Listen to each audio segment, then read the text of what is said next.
உயிரோடை தமிழோடு இணைந்திருக்கிறீர்கள். ஐஎல்சி தமிழ், அனைத்துலக உயிரோடை தமிழ். உயிரோடை தமிழில் அன்பர்களே, அரசியல் களம். இன்றைய அரசியல் கள நிகழ்ச்சியில் தாயகத்திலிருந்து தாயக உடவியலாளர் இரா மைதரன் இணைகின்றார். வணக்கம் இரா மைதரன். வணக்கம் தானே அன்பர்களுக்கும் நேர வணக்கம். உங்களுக்கும் வணக்கத்தை தெரிவித்துக் கொண்டு இரா மைதரன், அரசியல் கள நிகழ்ச்சியை நாங்கள் இன்று ஐநா தொடர்பாக பார்ப்போம். செப்டம்பர் மாதம் என்று சொன்னால் உடனடியாக ஐநாவினுடைய அமர்வு தொடர்பாக அதிகமாக தமிழர்கள் பேசுவார்கள். அடுத்த மாதம் செப்டம்பர் மாதம் ஐநாவினுடைய அமர்வு நடைபெறப் போயிருக்கின்றது. அதற்கு தமிழ் அமைப்புகள் உங்களுக்கு தெரியும் படையெடுப்பார்கள். ஆனால் அதில் என்ன நடக்கும் என்று ஒன்றுமே தெரியாது கடந்த 16 ஆண்டுகளாக. ஆனால் இப்பொழுது வருகின்ற மாதம் நடைபெற இருக்கின்ற அமர்வின் பொழுது சுமந்திரன் ஐநா விடயம் தொடர்பாக தலையிட்டிருப்பதாக செய்திகள் வருகின்றது. இது தொடர்பாக நீங்கள் ஏதாவது அறிந்தீர்களா? உண்மையில் அவர் இப்போது கடந்த ஒரு மாத காலமாக இலங்கையை விட்டு வெளிநாட்டிலே தங்கியிருந்தார். உண்மையிலே அவர் தனிப்பட்ட பயணமாகத்தான் அந்த விடயம் தொடர்பாக அவர்களுடைய அந்த ஊதுகுழல் ஊடகங்களினால் பதிவு செய்யப்பட்டு வந்தது. அவர்கள் மிக பெரிய ஒரு ரகசியத்தை அவர்கள் பாதுகாத்தார்கள் என்ற ஒரு அசட்டு நம்பிக்கையோ தெரியவில்லை. ஆனால் அவர்கள் தனிப்பட்ட விஜயமாக சுமந்திரன் இங்கே இல்லை என்கின்ற ஒரு விடயத்தை அவர்கள் பதிவு செய்து கொண்டிருந்தார்கள். அதே நேரத்தில் இடைக்கிட அவர் புலம்பெயர் நாடுகளில் இருந்து கொண்டு அவர்களுடைய கட்சி சார்ந்தவர்களுடனான சந்தித்த புகைப்படங்களும் வெளிவந்து கொண்டிருந்தன. இப்படியான நிலையத்தில் அவர் மிக என்றால் இல்லை என்று சொன்னால் அவர்கள் தமிழ் மக்களுக்கு விரோதமாக தமிழ் மக்களுக்கு ஒரு பாதிப்பை ஏற்படுத்தக்கூடிய ஒரு நடவடிக்கைகள் என்ற காரணத்தினால்தான் அவர்கள் இவ்வளவு தூரம் பம்மி பதுங்கி இந்த விடயங்களை மூடி மறைத்திருக்கின்றார்கள் என்று நாங்கள் எண்ண தோன்றுகின்றது. ஏனென்று சொன்னால் அவர்கள் இல்லை என்று சொன்னால் அவர்கள் போவதற்கு முன்னரே இங்கே பெரிய அலப்பாறை போட்டிருப்பார்கள். ஏதோ மிகப்பெரிய ஒரு சாதனையை செய்வதற்காக அங்கே செல்வதாக. இது மிக நிராகரிக்க முடியாத ஒன்று. ஐக்கிய நாடுகள் மனித உரிமை பேரவையினுடைய அடுத்த இந்த அமர்விலே கொண்டு வரப்போகின்ற மிக முக்கியமான விடயம் தொடர்பாக சுமந்திரனும் ஒரு தரப்பாக அதிலே உள்வாங்கப்பட்டு மேற்குலகத்தால் கையாளப்படுகின்ற ஒரு நிலைமையினுடைய பின்னணியில் தான் இவருடைய இந்த வெளிநாட்டு பயணம் என்பது அமைந்திருக்கின்றது என்பது நாங்கள் அறியக்கூடியதாக இருக்கின்றது. ஆகவே அதை நாங்கள் நிராகரிக்க முடியாது என்பதுதான் கடந்த கால அனுபவம். இதற்கு முன்னரும் பல சந்தர்ப்பங்களில் ஒவ்வொரு தடவையும் கால நீடிப்பை பெற்றுக் கொடுக்கின்ற ஒவ்வொரு சந்தர்ப்பங்களிலும் சுமந்திரன் அவர்கள் சத்தம் இல்லாமல் இவ்வாறு ஐக்கிய நாடுகள் மனித உரிமை பேரவைக்கும் ஏன் வாஷிங்டன் ஐநா பாதுகாப்பு சபை சார்ந்த இடங்களில் கூட அவர் அப்போது அங்கே சென்று தமிழ் மக்களுடைய குரலாக அவர் தான் தமிழ் மக்களுடைய பிரதிநிதியாக அங்கே சத்தம் இல்லாமலே அந்த அமெரிக்கா உள்ளிட்ட தரப்போடு இணைந்து பல சதி வேலைகளை நடத்தியவர். அதனுடைய பயனாகத்தான் 6 தடவை 6 ஆண்டுகள் கால நீடிப்பு வழங்கப்பட்டது இந்த அரசாங்கத்துக்கு. ஆகவே அப்படி இவர் இந்த விடயங்களிலே நாம் முன்ன குறிப்பிட்டதை போன்று அவர் சத்தம் இல்லாமல் ரகசியமாக ஒரு நகர்வுகளை மேற்கொள்கின்றார் என்று சொன்னால் அது தமிழ் மக்களுக்கு மிக மிக பாதகமான கேடுகளை ஏற்படுத்தக்கூடிய ஒரு நகர்வாகத்தான் இருக்கும். அந்த வகையிலே இவர்கள் ஒரு மிக கனத்த மௌனத்தோடு இந்த ஒரு மாத கால வெளிநாட்டு பயணம் என்பது அவ்வாறு ஐக்கிய நாடுகள் மனித உரிமை பேரவை சார்ந்து ஐநா சார்ந்து தமிழ் மக்களுடைய விடயத்தில் எடுக்கப்படுகின்ற ஒரு பாதகமான விடயத்துக்கு இவரும் ஒரு பங்காளியாக செயல்பட்டிருக்கலாம் என்பதை நாங்கள் மறுத்துவிட முடியாது. ஐநா தொடர்பாக அவர் அங்கே இலங்கையில் இல்லை என்று நீங்கள் கூறும் பொழுது எனக்கு புரிகின்றது என்னவென்று சொன்னால் வருகின்ற செப்டம்பர் மாதம் இப்போ நீங்கள் கூறினீர்கள் இலங்கைக்கு 6 ஆண்டுகள் கால நீடிப்பு வழங்கியிருந்தார்கள். அது இப்பொழுது முடிவுக்கு வரப்போன்றது. அதாவது 51 தீர்மானம் இந்த செப்டம்பர் மாதம் முடிவுக்கு வருகின்றது. ஒன்றில் அந்த தீர்மானத்தை அவர்கள் நீடிக்க வேண்டும், இல்லை என்றால் புதிய ஒரு தீர்மானத்தை கொண்டு வர வேண்டும். உங்களுக்கு தெரியும், வோகட்டர்க் அவர்கள் இலங்கைக்கு வந்த பொழுது அவர்கள் தங்களுடைய நிலைப்பாட்டை வெளிப்படுத்தி இருக்கிறார்கள், இந்த தீர்மானத்திலிருந்து வெளிவருவதாக என்று அப்பொழுதெல்லாம் பேசினார்கள். இப்பொழுது ஒரு புதிய தீர்மானம் கொண்டு வருவதற்கான ஒரு முயற்சி எடுக்கப்படுவதாக கூறப்படுகின்றது. அந்த முயற்சியில் சுமந்திரனை ஈடுபடுத்தியிருப்பதை போல் அப்படி நான் கருதி கொள்ளலாமா? அதுதான் சுமந்திரனுடைய பயணம். நீங்கள் இப்பொழுது கூறினீர்கள் அங்கே இலங்கையில் இல்லை என்று கூறும் பொழுது, அப்படி என்றால் சுமந்திரன் இங்கே ஈடுபடுத்தப்பட்டிருக்கின்றார் என்று கருதலாமா? நீங்க கூறுகின்ற விடயம் உண்மையிலே அது நாங்கள் ஏற்றுக்கொள்ளக்கூடிய ஒரு விடயம். என்றால் சர்வதேசத்தை பொறுத்தவரையிலே அது தமிழ் மக்களுடைய விவகாரத்திலே அவர்களும் ஒரு கூட்டு குற்றவாளிகள். ஆகவே மிக நேர்மையாக தமிழ் மக்கள் விரும்புகின்ற ஒரு நிலையிலே சர்வதேசம் எங்களுக்காக ஒரு செயல்படக்கூடிய புறநிலை இல்லை. ஆக அவர்கள் சுத்தி வளைத்து அவர்களுடைய நோக்கம் எல்லாம் இந்த மனித உரிமை விவகாரங்களை முன்னிறுத்தி இலங்கை அரசாங்கத்தை தங்களுடைய விடயங்களுக்கு ஏற்றவாறு பணிய வைக்க வேண்டும். தங்களுடைய நலன்களுக்கு ஒத்திசைவாக இலங்கையினுடைய அ இலங்கையை பயன்படுத்த வேண்டும் என்பதுதான் அவர்களுடைய ஒரே நோக்கம். ஆகவே தமிழ் மக்களுடைய விவகாரம் என்பது ஒரு அ சர்வதேசத்தினுடைய மேற்குலகம் சார்ந்த சர்வதேசத்தினுடைய நிகழ்ச்சி நிரலில் நலன்களை உறுதி செய்து கொள்வதற்கு பலியிடப்படுகின்ற ஒரு பலியாடாகத்தான் தமிழ் மக்களுடைய விவகாரம் என்பது இருந்து வருகின்றது. ஆகவே இப்போது கூட அவர்களுக்கு இருக்கின்ற கரிசனை, இந்த ஐக்கிய நாடுகள் மனித உரிமை பேரவையிலே இந்த தமிழ் மக்களுடைய விவகாரத்தை தொடர வேண்டிய நிர்பந்தம் அவர்களுக்கு இருக்கின்றது. என்றால் அதை முடித்து வைத்து விட்டால், தமிழ் மக்களுக்கு சர்வதேசத்தின் தலையீட்டோடு நீதி இன்று கிடைக்குமா? இல்லையா? என்பது அது வேறு விடயம். ஆனால் அவர்களுக்கு அதிலே விருப்பம் இல்லை. ஒன்று இல்லை என்று சொல்லி கைகழுவி விடவும் முடியாது. அதை அப்படியே இழுத்தடித்துக் கொண்டு செல்வதனூடாகத்தான் இந்தியாவை பொறுத்தவரையிலே அரசியல் தீர்வு என்கின்ற விடயத்தை அவர்கள் இலங்கை அரசாங்கத்தின் மீது அழுத்தமாக பிரயோகிப்பார்கள். மேற்குலகத்தை பொறுத்தவரையிலே மனித உரிமை போர்க்குற்ற விவகாரங்களை கையில் எடுப்பார்கள்.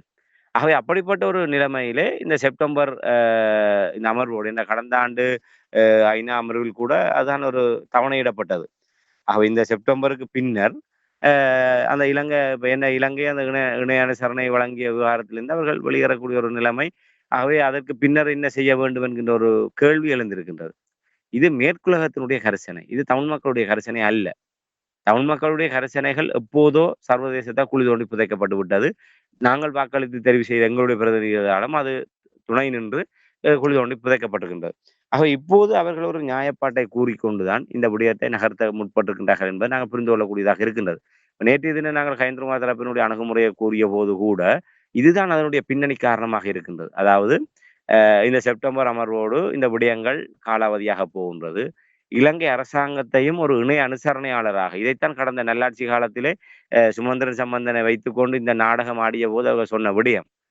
இலங்கை இந்த இவர்கள் கூறிய இவர்கள் கூட அதை பெரிய தங்களுடைய கொளரை தூக்கிவிட்டு தங்களுடைய மிகப்பெரிய சாதனையாக கூறினார்கள். அவர்களையும் பொறியிலே சிக்க வைத்து அவர்களையும் இதை ஏற்றுக்கொள்ள வைக்கின்ற ஒரு தந்திரத்துக்காகத்தான் நாங்கள் இப்படியான விட்டுக் கொடுப்புகளை செய்தோம் என்பதாக இவர்கள் ஒரு சமாளிப்பு கதைகளை கூறினார்கள். அதே போன்ற ஒரு விடயம் தான் இப்போது சர்வதேசத்தால் முன்வைக்கப்படுகின்றது. இந்த அரசாங்கம் ஜெனீவா மனித உரிமை பேரவையினுடைய முதலாவது இந்த அரசாங்கம் பொறுப்பேற்ற முதலாவது அமர்வில் இருந்தே இனப்படுகொலை நடைபெறவில்லை. சர்வதேச தலையீட்டை ஒருபோதுமே ஏற்றுக்கொள்ள முடியாது. சர்வதேச விசாரணையை நாங்கள் நிராகரிக்கின்றோம். உள்ளக பொறிமுறைக்குள்ளாக அனைத்து விடயங்களுக்கு நாங்கள் தீர்வை காணுவோம் என்ற ஒரு விடயத்தை இவர்கள் திரும்ப திரும்ப கூறி வந்தார்கள். ஆக இந்த கருத்தினூடாக இலங்கை இந்த ஐக்கிய நாடுகள் மனித உரிமை பேரவை என்கின்ற அந்த பொறிமுறையிலிருந்து இலங்கை வெகு தொலைவுக்கு ராஜபக்சேக்களுடைய அரசாங்கத்தை போன்று ஒரு வெகு தொலைவுக்கு இலங்கை அரசாங்கம் வெளியே விலகி நிற்கின்ற ஒரு நிலைமை உருவாகின்றது. அவ்வாறு உருவாகுமாக இருந்தால் மேற்குலகத்தினால் இப்போதைய சூழ்நிலையிலே ராஜபக்சேக்களுடைய அரசாங்கத்தின் மீது கடுமையான அழுத்தங்களை பிரயோகித்ததை போன்று இந்த அரசாங்கத்தின் மீது அழுத்தங்களை பிரயோகிக்க முடியாது. ஆகவே அவர்களை ஒரு மென்போக்காக அவர்களையும் கையாண்டு தங்களுடைய விடயங்களை சாதிக்க வேண்டுமாக இருந்தால் அவர்களை மீளவும் நல்லாட்சி காலத்தை போன்று இந்த விடயத்திலே ஒரு இணை அனுசரணையாளராக கொண்டு இந்த விடயங்களை நகர்த்த வேண்டும் என்கின்ற முடிவு என்று அவர்கள் எட்டியிருக்கின்றார்கள். இதற்கு தமிழ் தரப்பையும் பயன்படுத்துகின்ற வகையில் அப்போது சுமந்திரன் சம்பந்தன் தரப்பு இதிலே தலைமை பொறுப்பிலே இருந்தார்கள். இப்போது கயேந்திரகுமார் பொன்னம்பலம் தரப்பு தலைமை பொறுப்பிலே இருக்கின்றார். அவர்களுக்கு அந்த மந்திரம் உச்சரிக்கப்பட்டு அவர்கள் அவ்வாறு மூளைச்சலவை செய்யப்பட்டு ஒருவேளை இப்படி சொல்லப்பட்டிருக்கலாம். நாங்கள் இலங்கை அரசாங்கம் இருந்து வெளியேறினால் முற்றுமுழுதாகவே இதற்கான வாய்ப்புகள் அற்றுப் போய்விடும். ஆகவே நாங்கள் அவர்களையும் இதிலே ஒரு தரப்பாக இணைத்து மீண்டும் ஒரு 2 ஆண்டுகளுக்கோ இல்லை இத்தனை ஆண்டுகளுக்கு நாங்கள் அவர்களை இந்த பொறிக்குள்ளாக இலங்கை அரசாங்கத்தை தக்க வைக்க வேண்டுமாக இருந்தால் அவர்கள் ஏற்றுக்கொள்கின்ற விடயங்களுக்கு தமிழ் தரப்பு முணங்கி வர வேண்டும் என்கின்ற ஒரு விடயம் அங்கே சொல்லப்பட்டிருக்கலாம். அதன் காரணமாக தான் இனப்படுகொலை என்பதை அவர்கள் நிராகரிக்கின்றார்கள். இனப்படுகொலை என்பதை சொல்லாமல் இலங்கை அரசாங்கத்தை நோகடிக்காமல் எங்களுக்கும் தர்ம சங்கடத்தை ஏற்படுத்தாமல் நீங்க போர்க்குற்றம் மனித குலத்துக்கு எதிரான விடயங்கள் என்று ஏற்கனவே நாங்கள் சுமந்திரன் மூலமாக இந்த விடயங்களை எல்லாம் செய்திருக்கின்றோம். ஆகவே அதையே நீங்களும் வழிமொழிந்தீர்களாக இருந்தால் எங்களுக்கு வேலை இலகுவாக போய்விடும் என்று கயேந்திரமா தரப்புக்கு அப்படி ஒரு அறிவுறுத்தல் வழங்கப்பட்டிருக்கலாம். அதன் பேரில் தான் அவர்கள் இந்த விடயங்களை செய்திருக்கலாம் என்று நேற்றைய தினம் பார்த்திருந்தோம். முன்பு சுமந்திரன் விடயத்தை நாங்கள் பேசுகின்ற போது இந்த விடயங்களை எல்லாம் இவர்களை கொண்டு இங்கே காய்களை நகர்த்தி விட்டு அதனுடைய உண்மையிலே சொல்வார்கள் பிரம்மகுரு தமிழ் மக்களுக்கு எதிராக இழைக்கப்படுகின்ற அத்தனை விடயங்களுடைய பிரம்ம குருவாக இருந்து கொண்டு அதை செய்யக்கூடிய ஒருவராக சுமந்திரன் அவர்கள் இருக்கின்றார். ஆக அவரே அங்கே அழைத்து இந்த விடயங்கள் எல்லாம் ஒருவேளை இது பல தரப்புகளோடு உரையாடுகின்ற ஒரு ஒரு விடயங்களும் நடைபெற்றிருக்கலாம்.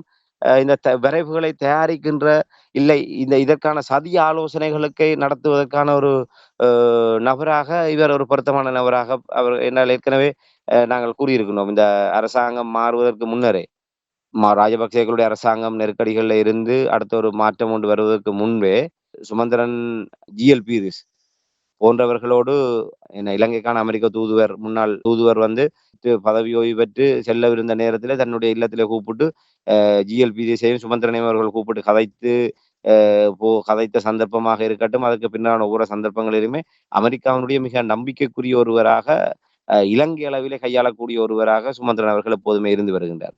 ஆகவே அவர்களுடைய நம்பிக்கைக்குரியவராக இந்த செப்டம்பர் ஜெனீவா மனித உரிமை பேரவைக்கு பின்னரான காலத்திலே இலங்கையோடு தமிழ் தரப்பை இணைத்து எவ்வாறு கையாளுவது என்பது தொடர்பான சதி ஆலோசனை, சதி செயல்பாடுகளுக்கான ஒரு ஒரு அடிப்படையாக இவர்களுடைய இந்த பயணம் அமைந்திருக்கும் என்பதை நாங்கள் உறுதியாக கூற முடியும். இதுதான் எங்களுக்கு கடந்த காலம் எங்களுக்கு கற்றுத்தருகிறது. இது எங்களுடைய கற்பனை கதையோ இல்லை எங்களுடைய அவர்கள் மீதான குற்றச்சாட்டோ அல்ல.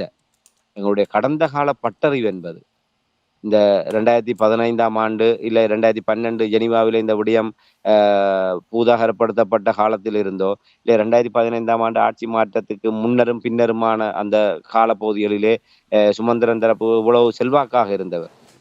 அப்படிப்பட்ட ஒரு நிலையிலே நின்று கொண்டு அவர் எவ்வாறு கையாண்டார், அது எவ்வாறு தமிழ் மக்களுக்கு பாதகமாக முடிந்தது. ஆகவே அந்த பட்டறிவின் அடிப்படையிலே நாங்கள் பார்க்கின்ற போது நாங்கள் இந்த நியாயத்தை கூட ஏற்றுக்கொள்ள முடியாது. சர்வதேசம் இப்படியான ஒரு விடயத்துக்காகத்தான் இந்த விடயங்களை எல்லாம் செய்து கொண்டு வருகின்றது என்ற ஒரு நியாயப்பாட்டை கூட நாங்கள் முன்வைக்க முடியாது. இது காய்ச்சலும் தலையிடியும் அவரவருக்கு வந்தால் தான் தெரியும் என்று சொல்வார்கள். அதே போன்று இப்போது அவர்களுக்கு என்னென்றால் அந்த பிடி தங்களிடமிருந்து நழுவ போகின்றது. அதை எப்படி தக்க வைப்பது, அதற்கு பொருத்தமான நபர் இவர் என்பதை அறிந்து கொண்டு இவரை வைத்து இந்த செப்டம்பர் ஜெனீவா மனித உரிமை பேரவைக்கான சதி நகர்வுகள் அங்கே சர்வதேச அளவிலே நகர்த்தப்பட்டிருக்கின்றது என்பதை தான் நாங்கள் எனக்கு இதில் ஒன்று புரியவில்லை ராமேந்திரன். இவ்வளவு காலமும் எனக்கு அறிந்த மட்டில் எப்பொழுது என்றாலும் இவர்கள் சர்வதேச நாடுகள் பேசும் பொழுது கூறுவார்கள், மக்களால் தெரிவு ஜனநாயக வழியில் மக்களால் தெரிவு செய்யப்பட்டவர்கள்தான் மக்களுடைய பிரதிநிதிகள். சுமந்திரன் அவர்கள் மக்களால் நிராகரிக்கப்பட்டவர். எவ்வாறு இந்த நாடு இந்த தீர்மானத்துக்கு சுமந்திரனை இங்கே உள்வாங்க முடியும்? ஏன் கஜேந்திரகுமார் பொன்னம்பலம், ஏன் சட்டத்தரணிகள் இருக்கிறார்கள், சிவி விக்னேஸ்வரன் இருக்கின்றார், சரி அவருக்கு தான் வயசு போகின்றாலும் அங்கு வேறு சட்டத்தரணிகள் இருக்கிறார்கள், அவர்களை பயன்படுத்தாமல் சுமந்திரனை பயன்படுத்தியதற்கு காரணம் என்ன?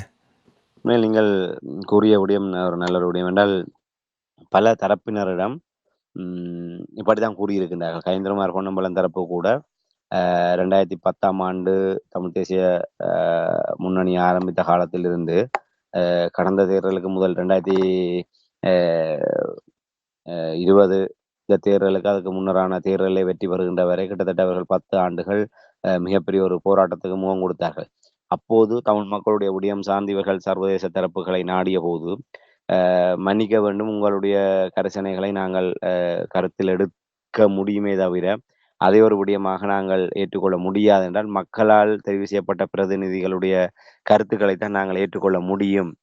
ஆகவே மக்கள் யாருக்கு ஆணை வழங்கியிருக்கின்றார்களோ அவர்களை வைத்துத்தான் நாங்கள் இந்த விடயங்களை முன்கொண்டு செல்ல முடியும் என்பதாக அவர்கள் பல சந்தர்ப்பங்களில் இவர்களுக்கு மட்டுமல்ல இவ்வாறு ஒரு தமிழ் மக்களுடைய விடயம் சார்ந்து தலையீடுகளை செய்தவர்கள் அவ்வாறு நிராகரிக்கப்பட்டார்கள். அப்போதெல்லாம் அவ்வாறானவர்கள் நிராகரிக்கப்பட்ட போது இப்போது எந்த அடிப்படையில சுமந்திரன் அதிலே உள்வாங்கப்பட்டார், தெரிவு செய்யப்பட்டார் என்பதற்கு அந்த நாடுகள்லாம் விளக்கம் சொல்ல வேணும். ஆனால் அவர்கள் விளக்கம் சொல்ல போதில்லை. இதன் மூலமாக அதனால் தான் நான் சதி ஆலோசனை, சதி திட்டங்கள் என்று கூறியிருந்தேன். அவ்வாறான எந்த முகாந்திரமும் இல்லாமல் சுமந்திரன் என்பவர் இலங்கை அளவிலே கூட தமிழ் மக்களுடைய விவகாரங்களை கையாளக்கூடிய ஒரு நபராக இல்லை. தமிழரசு கட்சி சார்பாக கூட அவரை எடுத்துக்கொள்ள முடியாத இரட்டை தலைமை இருக்கின்றது. அவர் ஒரு பதில் செயலாளராக எப்படி வந்தவர் என்று எல்லோருக்குமே தெரியும். தன்னுடைய ஒருவரை அங்கே கொண்டு வந்து அவரிடம் இருந்த அந்த பதவியை பறித்து இவர் பதில் செயலாளராகி அப்படி பல குறுக்கு வழிகளில் தான் அவர் அந்த இடத்திலே வந்திருக்கின்றார். இன்று சுமந்திரன் அணி, ஸ்ரீதரன் அணி என 2 பட்டு போயிருக்கின்ற தமிழரசு கட்சி. ஆகவே தமிழரசு கட்சிக்குள்ளாக கூட சுமந்திரனுக்கான செல்வாக்கு என்பது இல்லை. அவர் ஜனநாயக ரீதியாகவோ, இல்லை கட்சியினுடைய ஆரம்ப கால தொட்டு ஒரு மரபு வழியாக ஒரு வந்தவரோ அல்ல. அப்படிப்பட்ட நிலைமையில எந்த அடிப்படையிலும் அவரை ஒரு தமிழ் மக்களுடைய விடயங்களை கையாளக்கூடிய ஒரு நபராக நாங்கள் பார்த்துவிட முடியாது. ஆகவே இது அவர்களும் விளக்கம் சொல்லப் போவதில்லை, இவர்களும் விளக்கம் சொல்லப் போவதில்லை.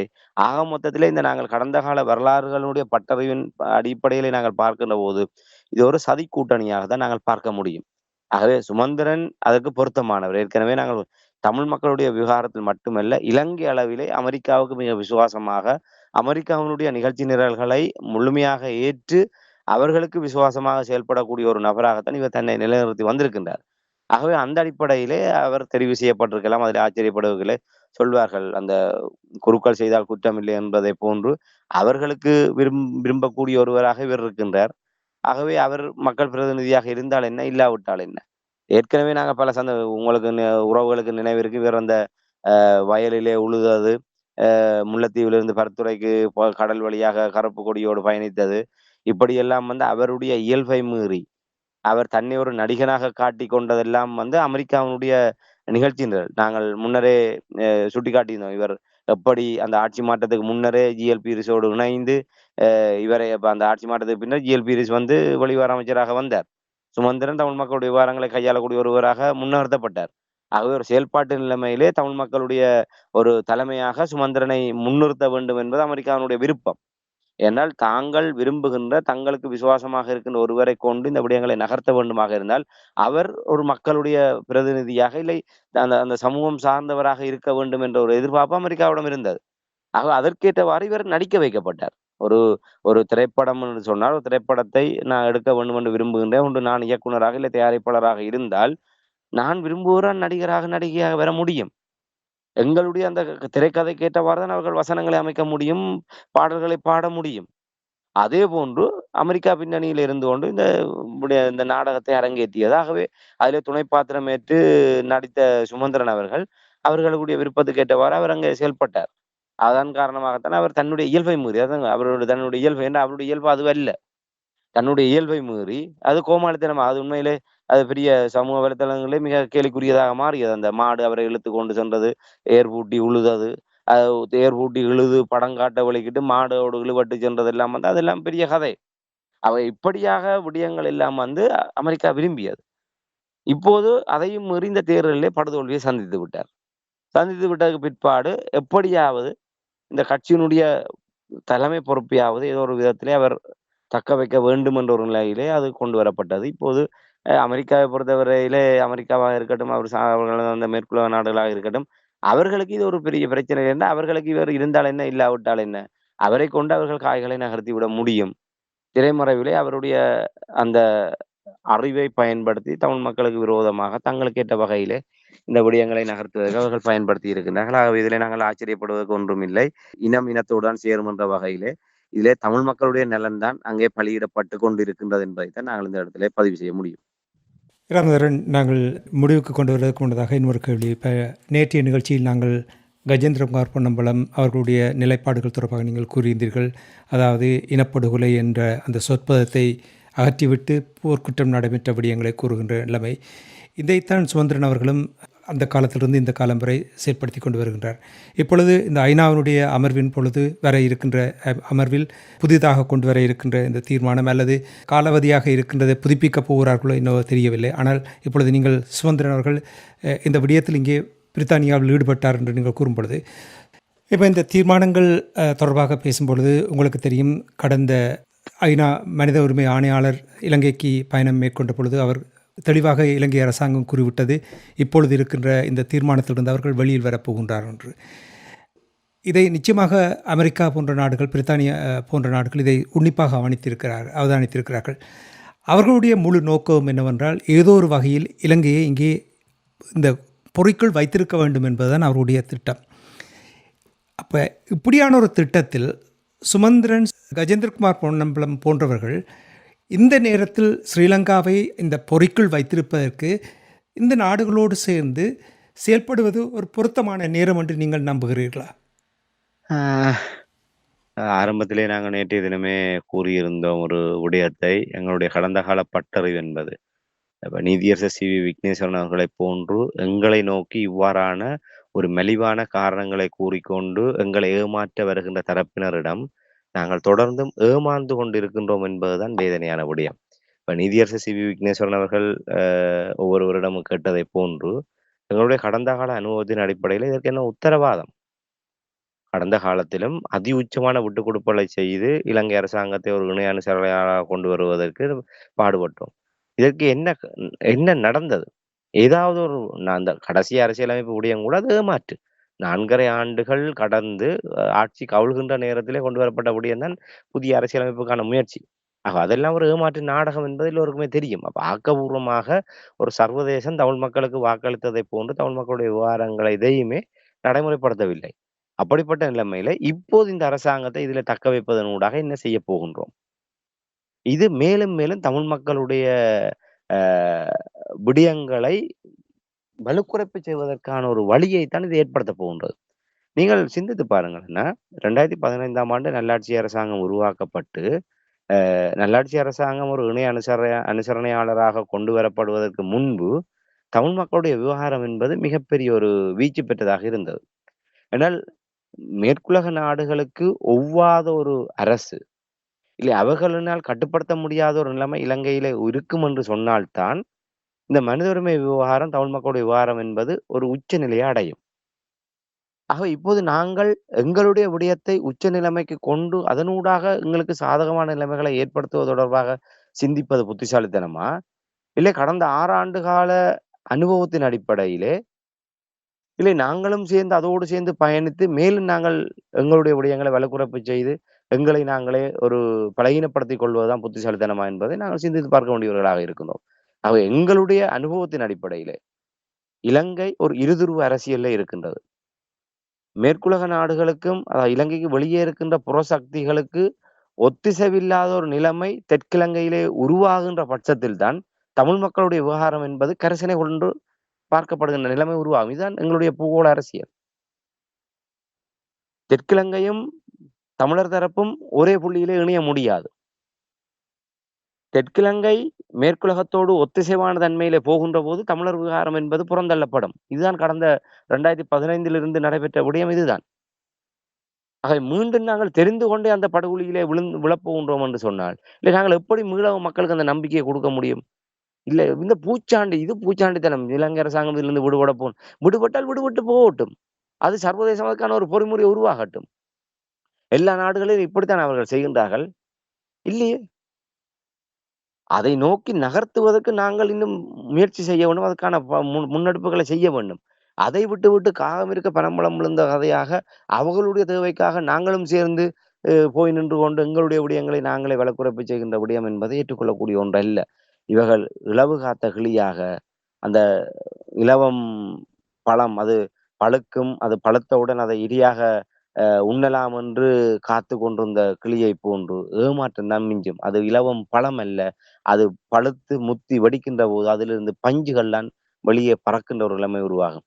அது பழமாக கனியும் என்று காத்துக் கொண்டிருந்த கிளி ஏமாந்த கதையாக போன்றுதான் தமிழ் மக்களும் ஒரு ஏமாறுகின்ற நிலைமை. நாங்கள் அதாவது அது அது கிளிக்கு பாவம் அது தெரியவில்லை. ஆனால் தமிழர்களுக்கு தெரியும், இந்த சர்வதேசம் சிங்களத்தினுடைய கூட்டு சதி தமிழ் மக்களை எங்கு கொண்டு வந்து விடும் என்று.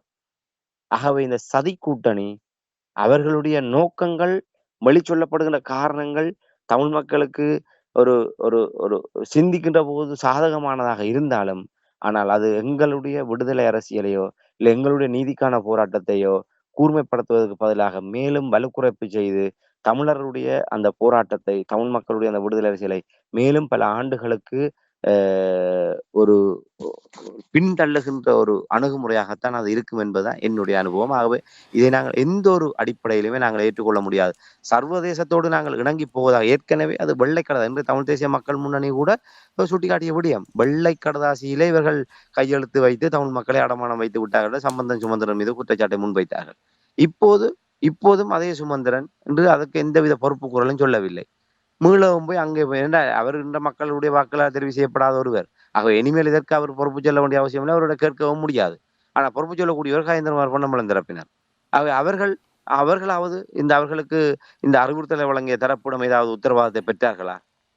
நாங்கள் சரி இந்த விடயங்களில் ஒத்துழைக்கின்றோம். எங்களுக்கான கால நிர்ணயம் என்ன? எதை தமிழ் மக்களுக்கு நீங்க தரப்போகின்றீர்கள்? தமிழ் மக்களுடைய நீதிக்கான போராட்டத்தில் உங்களுடைய வகிபாகம் என்ன? காணாமலாக்கப்பட்டவருடைய விவகாரத்தில் நீங்கள் என்ன விதமான அழுத்தங்களை கொடுக்க போகிறீர்கள்? என்ன விதமான நடவடிக்கைகள் எடுக்க போகிறீர்கள்? இப்படி எதையாவது இவர்கள் கோரி பெற்றார்களா? இல்லை. ஆகவே இந்த விடயங்களிலே வெறுமனே நியாயமான காரணங்கள் இருக்கு என்பதற்காக இந்த முன்னெடுப்புகளை நாங்கள் ஒருபோதுமே உச்சி முகர்ந்து வரவேற்று விட முடியாது. இது ஒட்டுமொத்தமாகவே தமிழ் மக்களுக்கு எதிரான ஒரு சதி நடவடிக்கை என்பதை மட்டும்தான் நாங்கள் ஆணித்தரமாக கூற முடியும். நாங்கள் நேற்று கூறியது போல் எல்லா தரப்பும், அதாவது நாடாளுமன்ற உறுப்பினர்களும் புலத்தில் வாழுகின்ற அமைப்புகளும் எல்லாரும் சேர்ந்து தமிழ் தேசியத்துக்கு கொள்ளி வைக்கப் போகிறார்கள் என்பது இப்போ 15 ஆண்டுகள் இழுத்தடித்து எங்கே கொண்டு வந்து விட்டிருக்கிறார்கள் பாருங்கள். சின்ன பின்னமாக இருக்கின்றது, மண்ணிலும் சரி புலத்திலும் சரி. எங்கே இந்த மாற்றம் வரப்போன்றதோ எனக்கு தெரிய. இயற்கை தான் இதற்கு ஒரு வழிகாட்ட வேண்டும் என்பதை இந்த நேரத்தில் என்னால் கூறுவதை தவிர வேறு கூறுவதற்கு எனக்கு ஒன்றுமில்லை. ராமேந்திரன், இன்றைய நிகழ்ச்சியில் இணைந்து தமிழ் தேசியத்தினுடைய நிலைமைகள், இந்த ஐநா சபையில் என்ன செய்ய பார்க்கிறார்கள் என்ற விடயங்களை உயிரோடு தமிழ் உறவுகளோடு பயந்து கொண்டமைக்காக அன்பர்கள் சார்பாக நன்றி கூறிக்கொண்டு மீண்டும் இன்னொரு நிகழ்ச்சியில் இணைந்திருப்போம். அதுவரைக்கு நன்றி, வணக்கம்.